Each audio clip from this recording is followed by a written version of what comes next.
Good morning, afternoon, and evening, everybody. My name is MiAhtheking, and the world champion tongue twister got arrested. I heard they're going to give him a tough sentence. Now then, today we're taking a look at a game released December 16th, 2020 called Mechengineer. So why am I taking a look at it now? It's a same-day review request, that's why! Anyway, this game was released in early access, and it's still in early access, selling for $15 American. Developed by Kyber Krecker and published by Microprose Software. This is a special request, and here we are, so let's just dive right in. This game touts itself as a dark sci-fi mech assembling manager with semi-auto battles. Okay, sounds cool enough. So, basically, to make a long story short, you were on some kind of, I don't know, mining city floating ship controlled by an AI or something, and while humans were trying to create a wormhole, they accidentally let in some kind of alien ship. This alien ship attacked you and the Earth, and your AI overlord thought it best to hide under the ocean on Earth and keep the people aboard safe and rebuild it into a better city or something, and now you're the only hope left for humanity, and you need to control your moving city ship thing and help find clues to what's going on, rescue humans, discover lost technology, and more. That's the basis of the storyline, if I read it right, because basically as soon as I got into this game and clicked new game, it just threw this giant wall of text at me, and that was the starting story point of the game, I think. It's really hard to tell. Now, the cool thing about this game is, you know what, never mind. We'll talk about that in positives, which is coming up next. So the first thing for the positives is its art style. It's dark, it's gritty, it's realistic, and it's unsettling because you're not the guy on the front lines or in the mechs. You're the guy behind the computer screens at the headquarters. And the game does everything to make you feel like that with its art style. Now, don't get me wrong, it's not the kind of art style I would have chosen for this specific kind of gameplay, but it still works. It can be considered kind of ugly to some with its color scheme, but for me personally, I'm not picky about, the specific color type being used here. And also, I want to make sure I'm clear, it's not that the graphics are freaking awesome, because, well, they're not. It's more the art style is unique and appropriate for the mood that they are going for in this game. So, I like it, basically. Next up is the idea. The originality and uniqueness of this game. I mean, you're a mech commander, like Gundam, but you're the boss behind the computer screen on the mothership. The way they approach this kind of style is interesting and different from anything I've seen so far.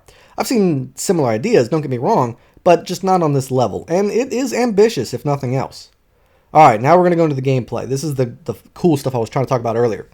Unfortunately, this will also be in the negatives, but anyway, with this cool idea, it comes with some very interesting and unique gameplay ideas. So basically, you can build and customize your mechs. As you advance, you can unlock and develop newer guns, module parts, and, well, other parts to just make your mechs more badass.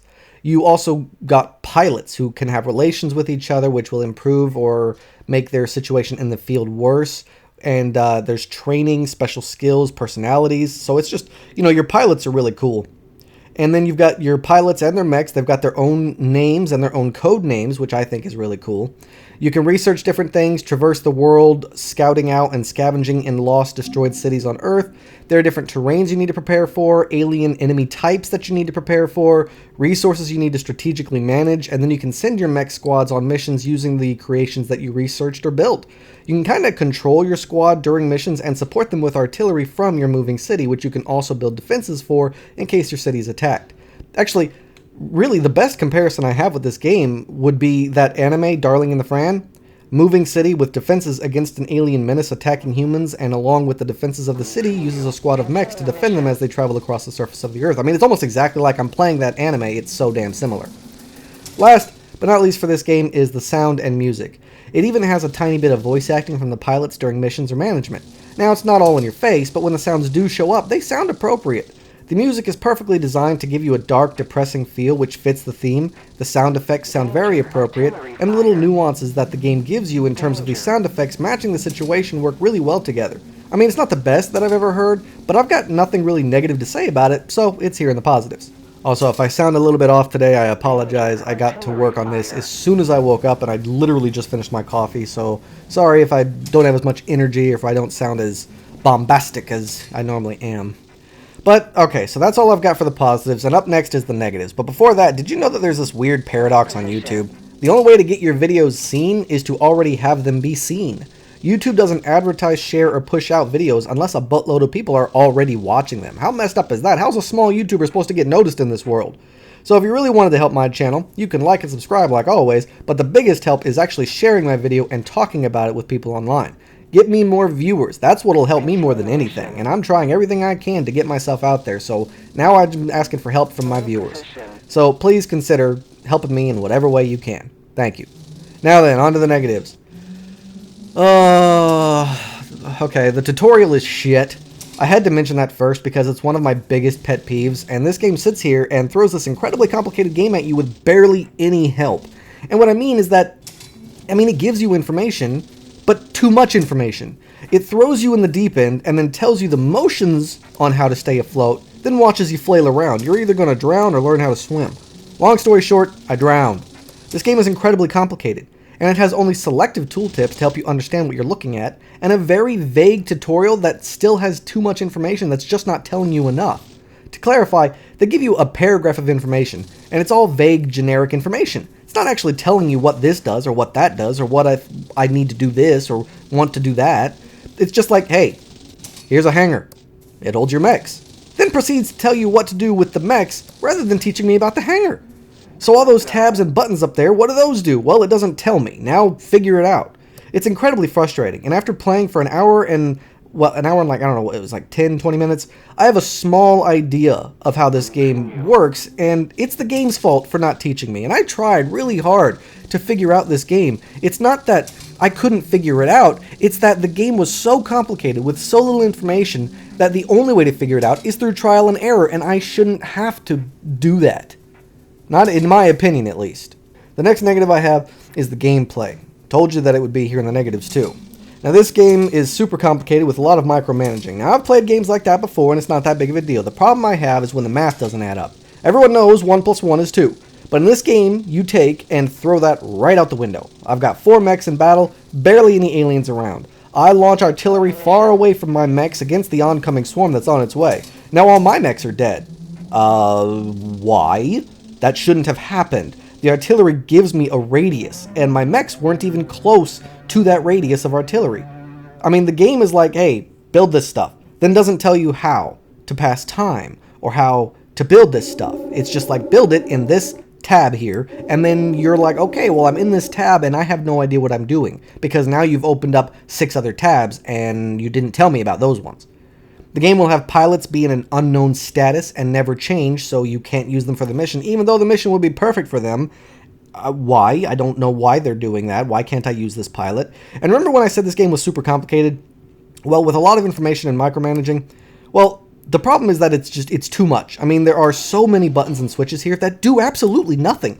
Or if they do something, then it wasn't explained to me or shown to me. I click it, it lights up, makes a noise, but then nothing happens or changes anywhere. It's needless window dressing, and when you have a game that's already this complicated, you definitely do not need shit like that, because all it's going to do is flush the screen with too much crap and confuse the player. The thing is, I don't mind a complicated game with intricate details, but even if this game had a good tutorial, it's still too much. It's needlessly complicated for the sake of being complicated, and I can't stand games that try to make themselves look cooler or more detailed by just throwing a bucket load of pointless crap and other stuff at the player. Just look at this game. Do you guys out there have any idea what's going on or what I'm doing? Of course not.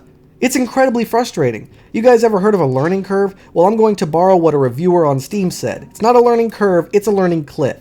Thanks, random Steam reviewer, for that analogy, because it is so darn appropriate. The final negative I have for this game is its overall design. Now, this doesn't exactly go into graphics or sound or gameplay. It's kind of hard to explain. It's kind of like an amalgamation of its stability, its user interface, and its overall approach to gamers. If you take out the intricate, gritty graphics, the game is just ugly. Its user interface is an interesting idea, but it was done poorly, so it's too hard for the gamer to understand or navigate. It'll have you click on one button once to activate something, but then later force you to hit a button twice to activate something. It has menus inside of menus in some areas, but not in others. It has loads of text for some things, but again, not for others. Its overall structure is disorganized and inconsistent with itself, which only helps to further needlessly complicate the gameplay and confuse the player. It doesn't even have a title screen, as I'm sure you noticed at the beginning of this video, and that main menu screen had no tooltips even to help you even figure out what you're looking at, despite the fact that it gives you an option to turn the tooltips on, which I did, and even after turning it on, they still didn't pop up as needed. Oh, and the game crashed on me a few times too, meaning it's not very stable. I played the game for over an hour and it crashed on me twice. That's once every 30-40 minutes. That's not very stable. Alright, so that's pretty much all the negatives that I have for this game. For my final thoughts, I mean, it hurts. What I'm about to say hurts. The game has such an interesting idea, and I'm so freaking down for a game like this. But I don't understand why developers feel like they need to make their game so damn complicated when it doesn't need to be that way. If you have an original idea for a game that no one else has done right, then when you develop it, do it right. And you don't need to make your game needlessly complicated because you're worried that people won't take it seriously. I will. But I don't like this game. I love the idea, and after it was suggested to me and I took a look at it, at first I was a little hesitant because I was like, I don't know. But then I started looking into the game and I was like, oh, hell yeah, this actually looks pretty cool. But the design of the gameplay structure and its user interface is so freaking bad that I just don't understand anything going on. And even when I do what I think the game wants me to do, I'm still failing or it's not working because the game didn't explain it to me right. To me, this game just isn't up to par. In my opinion, it needs a complete restructure to stabilize the game, clean up its menus and user interface, and integrate a newer, more simple tutorial to help out the newer players. And here's the thing, if you like this game, I totally get it. I completely understand. Buried deep in its core is something special and unique and interesting. And if you could figure it out and learn to play it, then I really hope you enjoy it. Kudos to you. But to me, this game should only be bought by someone who knows exactly what they're getting into and really feels like they can handle it because this is the kind of stuff they play all the time. Otherwise, don't bother. I wish a game like this could be made without all the needless, pointless, complicated information and instead given us some intense gameplay. So to my supporter who requested this game, what do you think? Is this game something you'd like to try? Because me personally, I'm done with this game. It's too messy, broken, and unfinished for me to find enjoyment in it despite its really cool idea. So that's all the time I got for this video, everybody. It took a little bit too long. Sorry about that. But thanks so much to everyone who decided to check it out. If you have any questions or concerns, please let me know in the comments down below. Don't forget to like and subscribe. And I can't wait to see you all again on my next adventure. So until then, I bid you all farewell.